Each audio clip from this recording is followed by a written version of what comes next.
Welcome to my class. नमस्ते student. बच्चों, आज हम 15वां चैप्टर पढ़ रहे हैं जिसका शीर्षक है अंधेर नगरी। अंधेर नगरी इस पाठ का सेशन नंबर 5वां है और इसके लेखक है भारतेंदु हरिश्चंद्र जी। इस नाटक के माध्यम से हमें लेखक सुचारू रूप से शासन व्यवस्था होने के पीछे किस प्रकार से प्रजा की दुर्व्यवस्था होती है इसके बारे में जानकारी दे रहे हैं। इसके पहले सेशन में हमने देखा कि जो राजा है वह किस प्रकार से भोग विलास से आत्म केंद्रित स्वार्थी है, इतना स्वार्थी है कि उसे अपने कर्तव्य का भी भान नहीं है और अपने सुख के आगे उसे प्रजा के सुख दुख की कोई चिंता नहीं है और उसको साथ देने वाले उनके मंत्री लोग। आगे के दृश्य में लेखक हमें क्या बताना चाह रहे हैं यह हम पाठ के अगले दृश्य में ही पढ़ते हैं। अब जो दृश्य है वो अगला वो 6 नंबर का है, छठा दृश्य। जो स्थान है वह श्मशान का है। अब क्यों श्मशान का ध्यान है स्थान है? क्योंकि अब गोवर्धन दास को फांसी के लिए वहां पर लाया गया है। गोवर्धन दास को पकड़े हुए 4 सिपाहियों का प्रवेश। गोवर्धन दास: हाय, मैंने गुरुजी का कहना न माना, उसी का फल है। गुरुजी कहाँ हो? बचाओ बचाओ गुरुजी गुरुजी। अब उसे सही अर्थ में गुरुजी का वो वहां पर न रुकने का पीछे का कारण समझ में आ गया था, लेकिन अभी देर हो चुकी थी। रोता है, सिपाही लोग उसे घसीटते हुए चलते हैं। गुरुजी और नारायण दास आते हैं।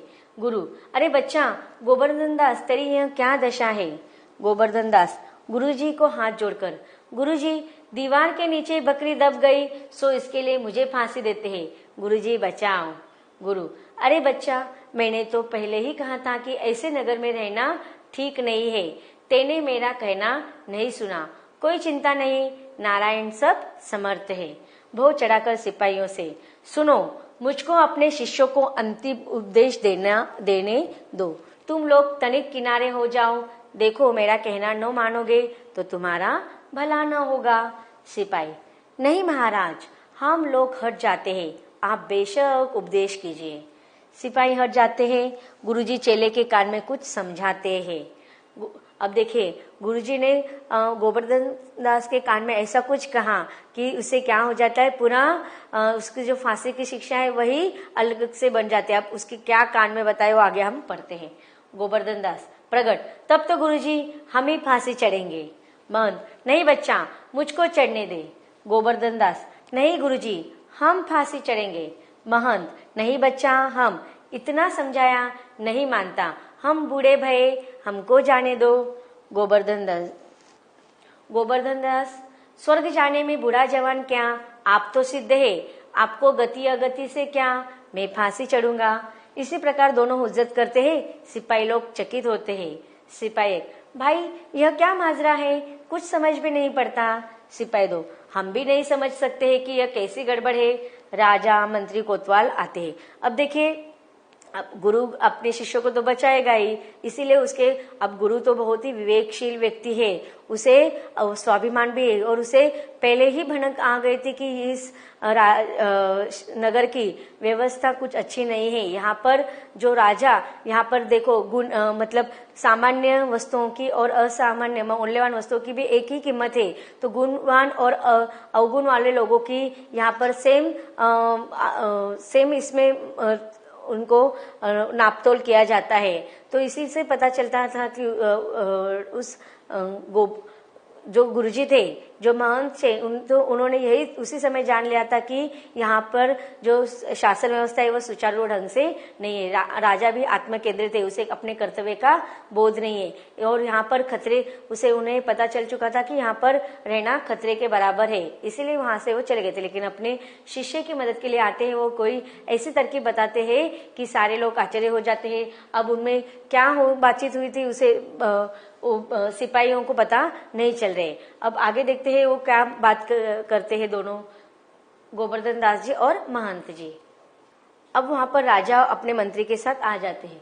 राजा: यह क्या गोलमाल है? सिपाही: महाराज, चेला कहता है मैं फांसी पढ़ूंगा, गुरु कहता है मैं पढ़ूंगा, कुछ मालूम नहीं पड़ता कि क्या बात है। राजा गुरु से: बाबा जी बोलो, काहे को आप फांसी चढ़ते हैं? महंत: राजा, इस समय ऐसी साइत है कि जो मरेगा सीधा वैकुंठ जाएगा।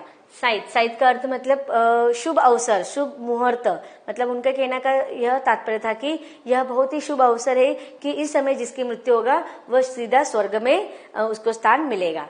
तो इस समय ऐसी साइत है कि जो मरेगा सीधा बैकुंठ जाएगा। मंत्री, तब तो हम ही फांसी चढ़ेंगे। अब देखिए, जो मंत्री अपने स्वार्थ के लिए दूसरों के क्या कर रहा था, अब तक वो राजा के दुर्व्यवहार पर चुप था क्योंकि उसे पद भी प्यारा था और अपने सुविधाओं के लेकर वो भी खुश था, इसीलिए वो अपना पद त्याग नहीं करना चाहता। लेकिन जैसे ही बैकुंठ स्वर्ग में स्थान प्राप्त करने की बात हुई तो वह भी फांसी के लिए जाने के लिए तैयार हो जाता है। मंत्री, तब तो हम ही फांसी चढ़ेंगे। गोवर्धन दास, हमको तो हुक्म है। कोतवाल, हम लटकेंगे, हमारे सब तो दीवार गिरी। अब देखिए, कोतवाल भी वो इल्जाम अपने आप पर लेने लगा और फांसी जाने के लिए तैयार हो गए। राजा, चुप रहो सब लोग, राजा के रहते और कौन बैकुंठ जा सकता है, हमको फांसी चढ़ाओ जल्दी जल्दी। महंत, जहां न धर्म न बुद्धि, न ही नीति न सुजन समाज, ते ऐसे ही आपो ही नसे चौपट राज। राजा को लोग टिकड़ी पर खड़ा करते। अब देखिए, राजा, उस देश का राजा जो इतना बुद्धिहीन था कि वैकुंठ के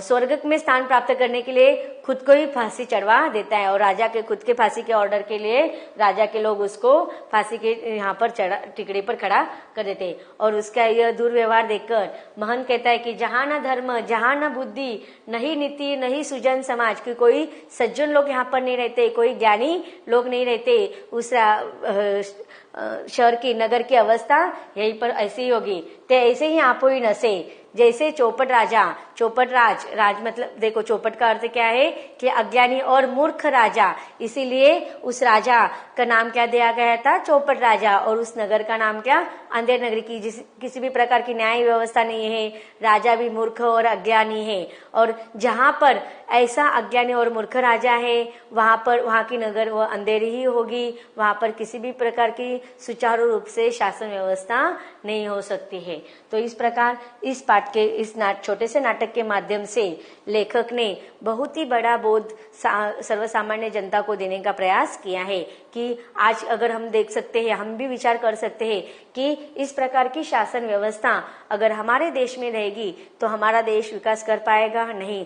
आज के लोग पढ़े लिखे हैं, उन्हें इतनी समझ है कि कौन, अब देखते हैं हम सबको न्याय करने का अधिकार मिला है, हमें वोट मतदान करने का अधिकार मिला है, हमें भी सही ढंग से सही नेताओं का चुनाव करना चाहिए, हमारे शासन व्यवस्था चलाने के लिए उचित लोगों का चुनाव करना चाहिए, उतनी अधिकार हमें नागरिकों को मिला है। और इसीलिए जिस प्रकार से सजग नागरिक अगर सुचारू रूप से सही उम्मीदवार का चुनाव कर देंगे तो हमारी शासन व्यवस्था सुचारू रूप से चल पाएगी, जिससे हमारे देश का विकास होगा, हमारे समाज का भी विकास होगा और हर नागरिक का विकास होगा। अब लेखक ने जब यह पाठ लिखा था तब की समाज व्यवस्था अलग थी, वहां उस समय अंग्रेजों की शासन व्यवस्था थी और अंग्रेजों की शासन व्यवस्था में अब वो लोग रहते कहाँ थे, देश के बाहर रहते थे और इस प्रकार से अव्यवस्थित शासन व्यवस्था होने की वजह से वो लोगों की अवस्था बहुत ही दयनीय हो गई थी। तो आज भी हमें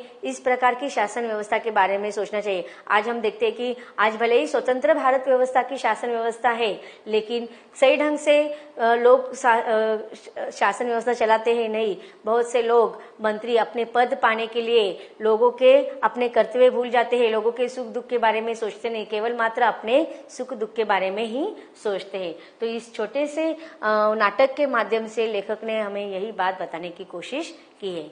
अब यह पाठ यहीं पर खत्म तो हुआ है, लेकिन इस पाठ के माध्यम से हमें क्या क्या सीख मिलती है हम संक्षिप्त में देखते हैं।